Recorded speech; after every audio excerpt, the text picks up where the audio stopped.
Yo, what's going on, people? It's your boy Harsh the Red Devil, and it's currently 70 minutes and we're being smashed 4-0 by Brentford.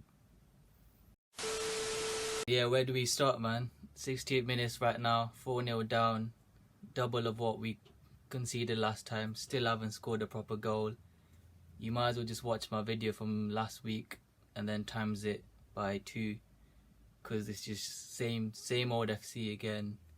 I thought it was going to be different when I saw the team news, because obviously Ronaldo is starting and he's the only one who looks like he can get goals.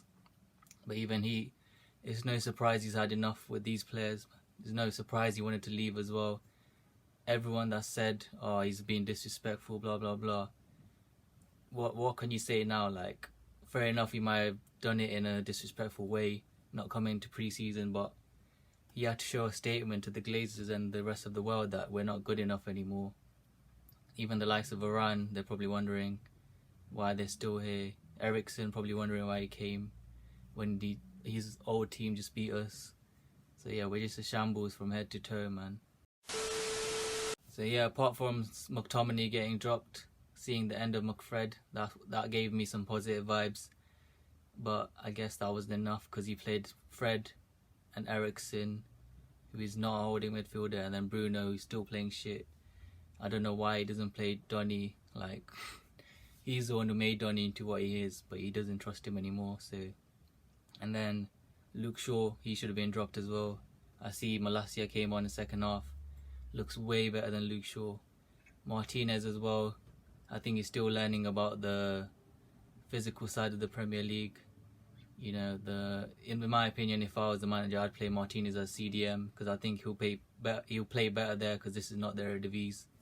Especially against Brentford, who have tall players. Like, we conceded set pieces, we just got bullied all over the pitch. But yeah, starting off the team news, there was a bit of and ahhing, like, will this work out? But clearly didn't work out. First half, just same old, sat back, no press, no tactics, and that can't be the manager's fault. Like, I'm sure Ten Hag's been working on this during the week, but the players just don't listen to him. So that's why I can't I'll put some of the blame on the manager for the players picked. But when you look at the first and the second goal conceded, it's just mistake from De Gea. Fair enough, it does happen from time to time, because it doesn't happen all the time with De Gea. I'm not saying he's the best keeper in the world, I'm not saying he's the worst, but you know, it can happen to anyone. The second one, similar thing, playing out from the back, keep trying to be too fancy, and then Eriksen, no man's land. He's probably not used to being there, because he's usually up in the pitch, not down like a CDM. And then yeah, it just got from bad to worse. Like, every 10 minutes we'll concede a goal. Should have lost by more, but yeah, man. I have no emotion. I'm just emotionless now, man. It's been happening again and again and again. Thought it would change under Ten Hag, but it just doesn't. Ronaldo, well, there's nothing he can do. There's no service. Rashford, still shit. Talking about going to PSG, I'll take him there right now. Sancho, I don't know what happened to his pre-season form. It's all going out the bin. This is why you don't judge anyone off pre-season, because they, like, same old Andres Pereira, pre-season Pirlo. He's probably better than any of our players we have right now, to be fair. As time went on, it just got worse and worse. Like, it doesn't matter what we did. We didn't even create any chances. No corners, no shots. Ronaldo was the only one trying to shoot. Everyone else just hiding. We're sat in our box most of the time, just struggling to deal with their set pieces, committing loads of fouls, frustrated. Everyone was just shit except Ronaldo. So yeah, then moving on to the second half, he made some changes, much needed changes. Varane, Champions League Varane, who should have started the match instead of Maguire. Mentioning Maguire, he left Maguire on, so yeah, it's 100% confirmed. There's something in the contract where he has to play Maguire. And then he subbed off his own signing, Martinez, when he could have subbed off Maguire, who's been the captain under so many drubbings and huge losses, and I don't know how he's still the captain. There has to be something in the contract. And then who else? Malacia, yeah, he looks way better than Shaw. He needs to start the next game. Should have brought on Donny. but he didn't. I think he did just now. I don't know. I stopped watching after 60 minutes, so I don't know what's going on. And then yeah, all he did was just secure everything, hoping he won't concede. Because after getting pummeled four goals in the first half, there's not much you can do. So yeah, I don't know what more I can say. It's just the same old. I'm just numb through it all, like a little baby, emotionally scarred. Just the same thing. I don't even want to think about the future. Got Liverpool next. That's going to be fun. Overall, going into the match with so much optimism, just brings you back to ground zero. No positives to take out of that match. Straight all negatives. The only thing I'd say, but I already said this against Brighton, I thought Ten Hag would learn his lesson, not trust these players, but clearly he hasn't learned his lesson. Probably going to take him a few more games. If the rumours are true, saying that when he was in his interview, they were impressed by him because he said he would get the most out of these players. Well, I'm sure by now he's realised these players are not good enough. But even then, we've only got a few weeks left of the transfer window. I don't think we'll be able to get anyone in. But yeah, all in all, it just rings more truth into what Ragnick said, get 10 players in, 10 players out. Next thing you know, he got sacked. We should have kept him. I don't know what Maito, Arnold were doing. They brought him in to assess the club. He assessed the club, said it, brought out the harsh truths, and the next thing you know, he gets sacked. And now he's just smiling in his Austria job, loving life because he doesn't have to deal with this stress. It's a good thing Ten Hag doesn't have any hair, because if he did, it would go white, like Mourinho's, Van Gaal's, Ole's, everyone that's come before him.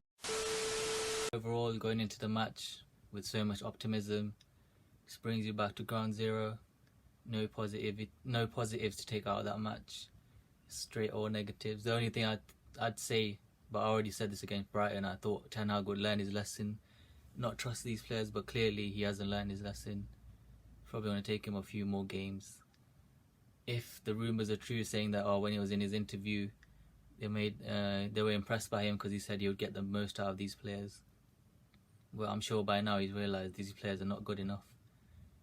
But even then, we've only got a few weeks left of the transfer window. I don't think we'll be able to get anyone in. But yeah, all in all, it just rings more truth into what Ragnick said, get 10 players in, 10 players out. Next thing you know, he got sacked.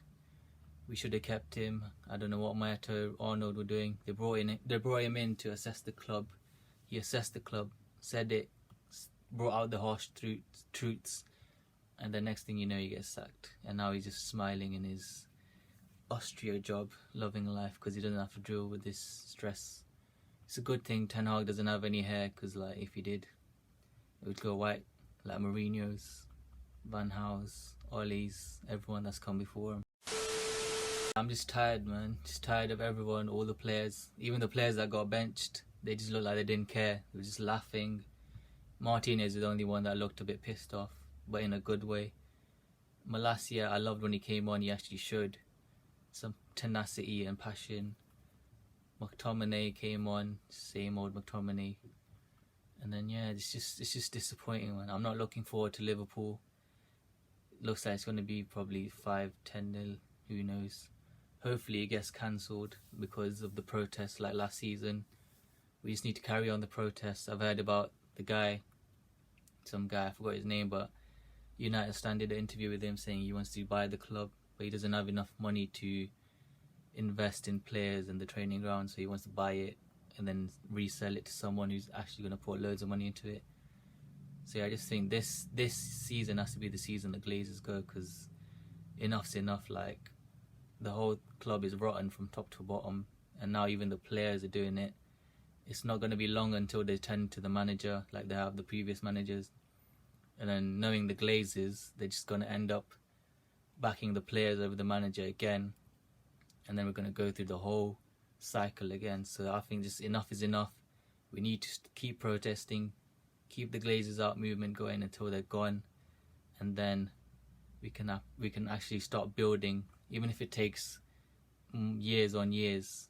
I'd rather just build start from afresh, sell all the toxic players so we don't have to deal with this anymore week in, week out. To say that we're only 2 games in as well, and yeah, I'm sure the whole fan base is already depressed. I know loads of people who are Man United diehard fans and they don't even watch games anymore because you already know what to expect. And also watching these games just made me realise even more why the likes of De Jong and the world-class players we're linked with would never want to play for us. Because let's be real, who would want to play for us? Eriksen, I don't know why he decided to come here. He probably thought Ten Hag was going to change everything, but you can't change everything overnight, man. Not with these players anyway. But yeah, next game we got Liverpool. I'm not even doing a preview. Yeah, as you've noticed on my channel, I don't do previews because like the day we get good at football, that's when I'll start doing previews. There's nothing to preview about this squad. This is the same thing week in, week out. I can't even blame Ten Hag because I'm pretty sure this is not his style of play. Like, he's used to high press, not deep press. He's used to 1-2s, quick passing in the final third. I haven't seen any of that. I saw a little bit in pre-season, but nothing when the real pressure's on in front of fans, in front of a packed out crowd, even at home, which is shocking. So yeah, man. Next game, Liverpool. As long as we don't get beaten, oh mate, we're finished. Anyway, I'm gonna get out of here before I get even more depressed. Leave a like and subscribe, and I'll see you on the next one.